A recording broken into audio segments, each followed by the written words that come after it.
ఇప్పటి వరకు ప్రతి ఒక్కరు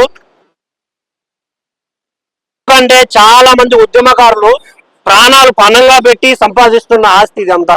కానీ ఎవరో ఆ ఉద్యోగాలు చేసే వాళ్ళకి ఉంటాయా ఉండవా, చాలా మంది చాలా బాధలు పడుతున్నారు. గవర్నమెంట్ కావచ్చు, లేకుంటే చాలా మంది పెద్దలు కూడా ఆలోచించట్లేదు వీళ్ళ గురించి. చాలా మంది రైతుల కష్టాలు చాలా అంటే చాలా కనిపించట్లేదు ఎవరికి. బట్ చాలా అంటే చాలా థ్యాంక్స్ అండి. మాలాంటి ఏదో జాబ్ చేసుకున్నామా, డబ్బులు వచ్చాయా, బతికేస్తున్నామా అని బతికే ప్రతి ఒక్కరికి మీరు ఒక గొప్ప సినిమాని చూపించారు. చాలా అంటే చాలా ప్రౌడ్ గా ఫీల్ అవుతున్నాం. ఆయన పాటలను విని చాలా మంది ఉద్వేగానికి లోనవుతాం, చాలా ప్రౌడ్ గా ఫీల్ అవుతాం మేమంతా. బట్ ఆయన మన మధ్య లేరు. బట్ ఈ సినిమాతో ప్రతి ఒక్కరు చూపించారు ఆయన ఇంకా సజీవంగా, ఆయన పాట బతికున్నన్ని రోజులు సజీవంగా బతికుంటాడు అని చూపించారు. నిజంగా చాలా చాలా చాలా థ్యాంక్స్ అండి. ఎగ్జాక్ట్ గా ఆయన ఏదైతే చెప్పాడో మేమందరం నిజంగా దాన్ని స్ఫూర్తిదాయకంగా తీసుకొని ముందుకెళ్తామని మీ అందరికి మాటిస్తున్నాను. చాలా చాలా ప్రౌడ్ గా ఫీల్ అవుతున్నాం అండి. ఆయన కడుపున మీరు పుట్టారు, మాలాంటి వాళ్ళకి ఆ అదృష్టం దక్కలేదు. నిజంగా మేము చాలా అంటే చాలా ప్రౌడ్ గా ఫీల్ అవుతున్నాం. సో దయచేసి ఈ సినిమాకి రండి. మీరు ఒక నిజంగా అరే మనం ఇలా కదా బతకాలి, ఒక గొప్ప వ్యక్తిగా బతకాలంటే ఇలాంటి వాళ్ళని చూసి నేర్చుకోవాలి అనే ఫీలింగ్ మీ అందరికీ వస్తుంది. దయచేసి సినిమాను చూడండి. అలాగే మనలో ఉన్న ఉద్యమకారుని బయటికి లేపండి, ఉద్యమాల కోసం పోరాడండి. Thank you.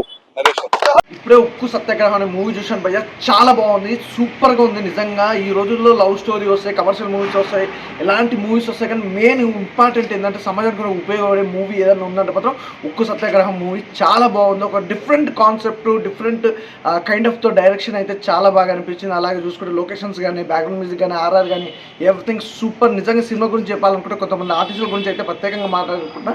First of all అయితే సత్యారెడ్డి గారు నిజంగా డైరెక్టర్గా, ప్రొడ్యూసర్గా, యాక్టర్గా మామూలుగా లేదంటే అసలు అతను నాకు ఈ సినిమాలో ఒక లెవెల్ అనిపించింది. అంటే చూసినంతసేపు కూడా తన క్యారెక్టర్ వైజ్గా వస్తుంది మాత్రం ఒక మెయిన్ అంటే ఒక సినిమాలలో విలన్గా అయితే చాలా పర్ఫెక్ట్గా చేస్తారు. తన క్యారెక్టర్ వైజ్ అయితే చాలా బాగుంది. అలాగే నిజంగా ఒకటి చెప్పాలనుకుంటే గద్దర్ గారు కానీ, గద్దర్ గారు డాటర్ కానీ నిజంగా వెన్నెల గారి క్యారెక్టర్ కూడా చాలా బాగుంది. అలాగే గద్దర్ గారు వాళ్ళ డాటర్ కాంబినేషన్లో ఈ సినిమా మాత్రం అల్టిమేటెడ్గా ఉంది భయ్య. అసలు అది చూస్తుంటే కూడా సినిమా చూసినంతసేపు కూడా ఇన్స్పిరేషన్. అసలు ఇలాంటి సినిమాలు కావాలి కదా సమాజానికి, ఇలాంటి స్టోరీస్ కావాలి కదా, ప్రతి ఒక్కరికి ఇలాంటి అవగాహన అనేది కల్పించాలి కదా. సినిమా ద్వారా చాలా నేర్చుకోవచ్చు, చాలా తెలుసుకోవచ్చు అనేది.